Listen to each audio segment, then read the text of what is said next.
Por ejemplo, nos piden realizar la siguiente integral. Nos piden realizar la integral de e a la y menos x de y de x de 0 a 0,5 y de 0 a 0,5 y vamos a aplicar la regla de Simpson. Entonces, para que apliquemos la regla de Simpson, nos tienen que dar m y n, que es el número de subintervalos en los cuales dividimos el eje de las x y el eje de las y. Como es regla de Simpson, hay que recordar que, de acuerdo a cómo se ha dado la teoría en esta secuencia de videos, eh, pensando en integración simple, pues m y n tienen que ser pares. Esa es la restricción que tiene la regla de Simpson de acuerdo a cómo se ha presentado la teoría. Entonces, en este caso, m y n valen 4. Por lo tanto, encontramos nuestros pasos h y k. El paso h sería 0,5 menos 0 entre el valor que nos dan, que en este caso es 4. K es 0,5 menos 0 entre 4, que es el valor que nos dieron, y eso nos da un paso de 0.125. Por lo tanto, x0 es 0, x1 es 0.125, x2 sería 2.5, x3 y x4 0.5. De la forma similar para las yes. Entonces, resulta ser que vamos a tener estos puntos en naranja, serían nuestros puntos en donde vamos a hacer las evaluaciones. Si hacemos las cuentas, esto sería 1, 2, 3, 4, 5, 6. 1, 2, 3, 4, 5, 6. Tenemos una rejilla o un mallado de 36 puntos. Y lo que tendríamos que hacer es distinguir entre los X que tengan subíndice par, 0, 2, 4, etcétera, y los que tengan subíndice impar, 1, 3, 5. Y habría que sustituir en la fórmula que se mencionó en la secuencia anterior. Y ya que se sustituye en la función estos puntos, ya sea pares o impares, de acuerdo a la fórmula del video anterior, pues resulta ser que nuestra función, que depende de dos variables, es e a la y menos x. Entonces, haciendo esas operaciones, resulta ser que la aproximación a la integral es 0.1935. Ahí lo aconsejable sería desarrollar un pequeño programa para hacer esa evaluación, pues hacer esos cálculos de forma manual, pues puede ser muy tardado. Entonces ahí habría que desarrollar un pequeño programa. Y bueno, esta sería la aproximación de la integral.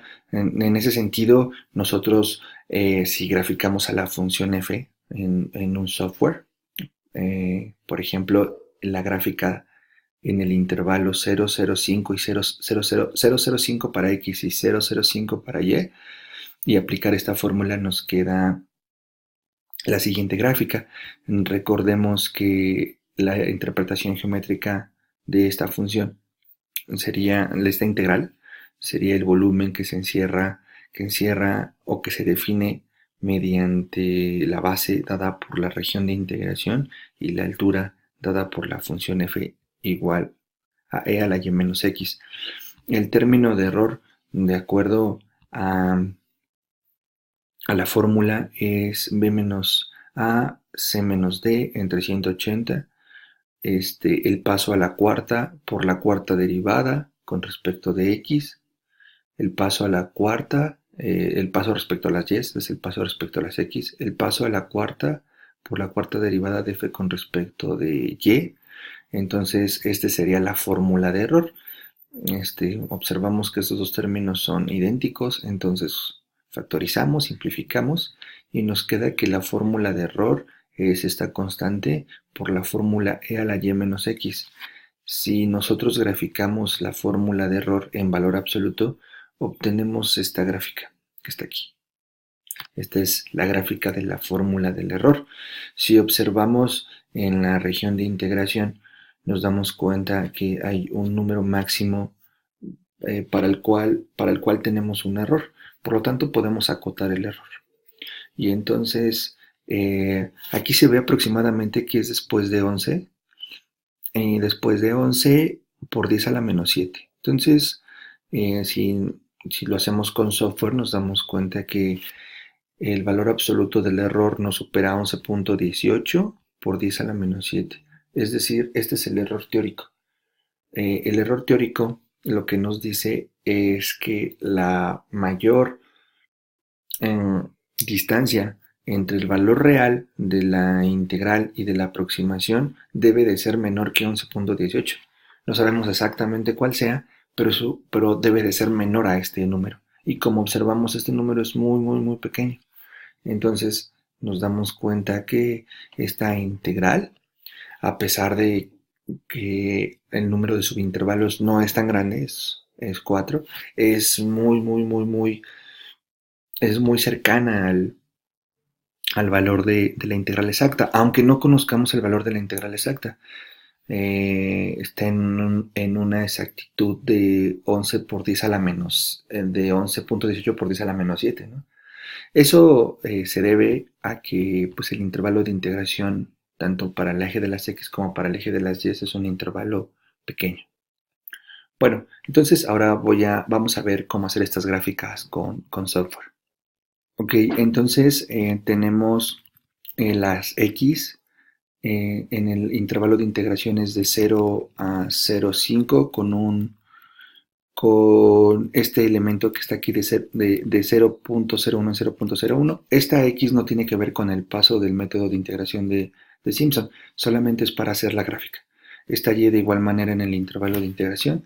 Hacemos el mesh grid para que nos dé todos los posibles puntos de evaluación y z es la fórmula de error. De hecho, sería mejor escribirlo como una e. Entonces voy a graficar el valor absoluto del error, que es una fórmula que hemos comentado anteriormente. Tenemos la función f es la exponencial de y menos x, y aquí vamos a graficar la función, vamos a indicar quién es el eje de las x y quién es el eje de las y. Ok, entonces voy a ejecutar. Y aquí observamos, ¿no?, la función, el eje de las y, el eje de las x y la función z. Entonces la función f, perdón, la función de e a la y menos x. De forma similar, ahora vamos a graficar el error. El error es la variable e, entonces vamos a graficar aquí la variable e. La función ya no la necesito graficar. Y voy a indicar quién es la variable x, quién es la variable y en mi gráfica. Y aquí está el error, ¿no? La x está de 0 a 0,5, la y está de 0 a 0,5, y con esta herramienta que está como flecha, bueno, está como un círculo con una flecha, puedo mover mi gráfica, ¿no?, y verla desde diferentes ángulos, diferentes vistas.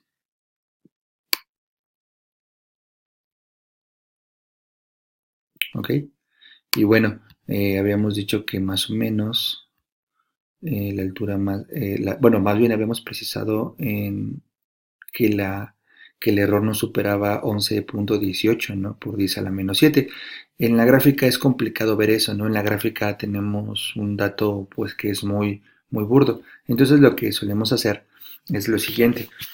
Vamos a agregar esta instrucción que está en la línea 10. Entonces esta instrucción de la línea 10 nos dice quién es el valor más grande en este caso, del error. Entonces, todos los valores de las alturas del error se guardan en E. E se guarda como una matriz, porque si pensamos nosotros al mallado como una reja, entonces cada puntito de la reja de la región de integración tiene una altura asignada. Entonces, eh, por cada elemento de la reja se guarda un punto. Entonces podemos pensar que la reja se mapea en una matriz tal cual, ¿no? Entonces, eso pasa con las alturas, ¿no? Las alturas están guardadas en una matriz. Entonces, utilizamos el valor más grande de las alturas evaluadas en la fórmula de error. Y cuando utilizamos este max, nos arroja el valor más grande de cada fila. Y después volvemos a utilizar max para que después nos arroje el elemento más grande de todas las filas, ¿no? Entonces por eso utilizamos el max dos veces. Sacamos el máximo por fila y luego ya que sacamos el máximo por cada fila, sacamos el máximo de todos estos. Y esto nos va a dar el error más grande, ¿no? Entonces ejecutamos y bueno, nos vuelve a ejecutar la gráfica y nos dice que el valor más grande es 1.11 por 10 a la menos 6 o equivalentemente 11.18 por 10 a la menos 7. Y esa es la manera en cómo se encuentra la cota del error que hemos reportado en esta parte, ¿no? 11.18. Entonces, para hacerlo más preciso, pues utilizamos la función max aplicada a la fórmula del valor absoluto del error un par de veces.